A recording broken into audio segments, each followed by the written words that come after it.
ఎగ్జిబిటర్లు అందరూ రీసెంట్ గా ఒక ప్రెస్ మీట్ పెట్టారు. పెద్ద సినిమాను ఆడనీయము అని చెప్పేసి ఒక మాట అన్నారని చెప్పేసి చాలా మంది బయట అంటున్నారు. సో అంటే ఎందుకు ఆపేస్తాం అంటున్నారు అంటారు? రామ్ చరణ్ గారి మూవీ ఆడనీయము చూడనీయం అని చెప్పేసి దమ్ము ఎవరికైనా ఉందా ఈ భారతదేశంలో? రామ్ చరణ్ గారు ఫ్యాన్స్ దుమ్ము చేస్తారు వాళ్ళు ఎవరైతే ఇష్టం వచ్చినట్టు మాట్లాడేటోళ్ళకు. ఎందుకంటే ఇలా రామ్ చరణ్ గారి మూవీ ఎప్పుడు వస్తుంది అని చెప్పేసి ఆడియన్స్ అందరు కూడా వెయిట్ చేస్తారు. మెగాభిమానులు ఆ తెలుగు రాష్ట్రాలు రెండు ప్రజలు కూడా వెయిట్ చేస్తారు. ఎందుకంటే చాలా రోజుల తర్వాత రామ్ చరణ్ గారు మూవీ వస్తుంది, రావాలి.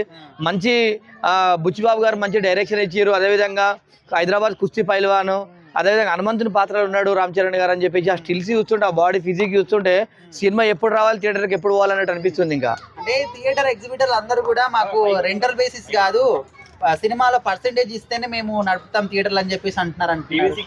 అంటే ఒకటి గుర్తుపెట్టుకోండి, ఏదైనా కూడా షేర్ అనేది ఇవ్వడం అంటే అది కాదండి. ఎందుకంటే ప్రొడ్యూసర్ అన్ని కోట్లు సరే మరి కోట్లు పెట్టి సినిమా తీస్తాడు. ప్రొడ్యూసర్ నష్టపోతే మరి వీళ్ళు డబ్బులు ఇస్తారా? ప్రొడ్యూసర్ నష్టపోతే ఇవ్వరు కానీ. ఏదైనా కూడా ప్రొడ్యూసర్ కూడా ఇబ్బంది ఉండద్దు, డిస్ట్రిబ్యూటర్లకు కూడా ఇబ్బంది ఉండద్దు. కాబట్టి చాలా ఆ విధంగా ఉంటే బాగుంటుంది. కాకపోతే ఎందుకంటే మేము షేర్ చేస్తామంటే గట అందరు షేర్ వాటాలు తీసుకున్న తర్వాత మరి ప్రొడ్యూసర్ ఎక్కడికి పోవాలి, అసలు ఇన్వెస్ట్మెంట్ డబ్బులు పెట్టినప్పుడు ఎక్కడ పోవాలి చూడు. ఇప్పుడు ఈ రోజుల్లో ఏమైందంటే ఒక టాప్ డైరెక్టర్ ఉన్నాడు అనుకో ఆయన షేర్ కావాలంటుండు, టాప్ హీరో ఉన్నాడు అనుకో హీరో షేర్ కావాలంటుండు, థియేటర్లో షేర్ కావాలంటారు, రేపు కొరియోగ్రాఫర్ షేర్ కావాలంటాడు, రేపు మ్యూజిక్ డైరెక్టర్ కూడా షేర్ కావాలంటారు. మరి షేర్స్ కావాలన్నప్పుడు ప్రొడ్యూసర్ ఏడుకోవాలండి. అంటే అన్న ఇప్పుడు అసలు జనాలు థియేటర్స్ కి రావట్లేదు, ఈ పెద్దతోనైనా మళ్ళీ ఆ పూర్వ వైభవం వస్తుందేమో అని ఎక్స్పెక్ట్ చేస్తున్న టైంలో ఇలాంటి కాంట్రవర్సీ జరగడం దీన్ని ఎలా చూస్తారు? ఒకటండి 100% వస్తారండి. రామ్ చరణ్ గారు మూవీ అంటే రాని వాళ్ళు ఎవరు ఉంటారండి? ఎవరైనా కూడా వస్తారు సినిమా చూడడానికి. ఎందుకంటే రామ్ చరణ్ గారి యాక్టింగ్ బాగుంటుంది కాబట్టి అందరూ కూడా వస్తారు. ఏదైనా కూడా కొద్దిగా ఇప్పుడు జనాలు కూడా బిజీ అయిపోయారండి. సినిమా అంటే నువ్వు గతంలో చూసుకుంటే గట్రా మనం 200 రోజులు 150 రోజులు ఆడే సినిమాలు ఉండే, ఇప్పుడు ఎన్ని రోజులు ఆడుతున్నాయండి? అంటే అది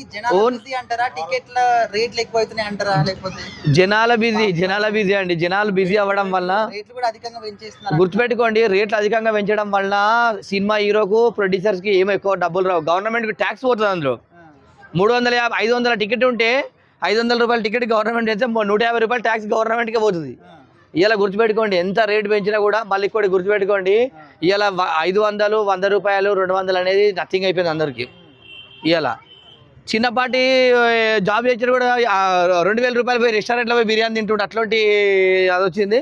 ఏదైనా కూడా ఎప్పటికప్పుడే అండి. అప్పుడు 10 రూపాయలకి విలువ ఉన్నప్పుడు 10 రూపాయల టికెట్ ఉంది, ఇప్పుడు 10 రూపాయలకి వాల్యూ తగ్గింది కాబట్టి మిగతా రేట్లు కూడా పెరిగినాయి కాబట్టి సినిమా రేట్లు కూడా పెరుగుతాయండి. అడ్డ మీద లేబరే 1000 రూపాయలు తీసుకుంటున్నాండి కూలికి. మేస్త్రి 1300 1400 తీసుకుంటుండండి. గవర్నమెంట్ కూడా రేట్లు పెంచుతుంది కానీ టికెట్ ధర అనేది గుర్తుపెట్టుకోండి ప్రజలారా. ఒకటి మాత్రము పాపం సినిమా హీరోలు ప్రొడ్యూసర్ల మీదనే రుద్దకండి.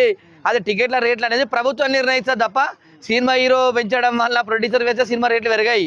ప్రభుత్వం గవర్నమెంట్ ఏదైతే స్టేట్ గవర్నమెంట్ ఏది ఉంటుందో ఆ గవర్నమెంట్ టికెట్ల రేట్లు పెంచదు తప్ప సినిమా వాళ్ళు పెంచిరని చెప్పేసి ఉత్తి మాటలు మాట్లాడొద్దు.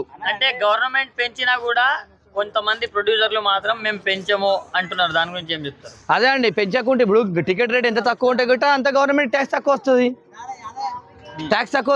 గవర్నమెంట్ టికెట్లకు రేట్లు ఎక్కువ పెంచితే గట్రా గవర్నమెంట్ ట్యాక్స్ ఎక్కువ వస్తుంది. అంతే తప్ప మొత్తం డబ్బులని ప్రొడ్యూసర్ సినిమా హీరోకు రావండి పైసలు.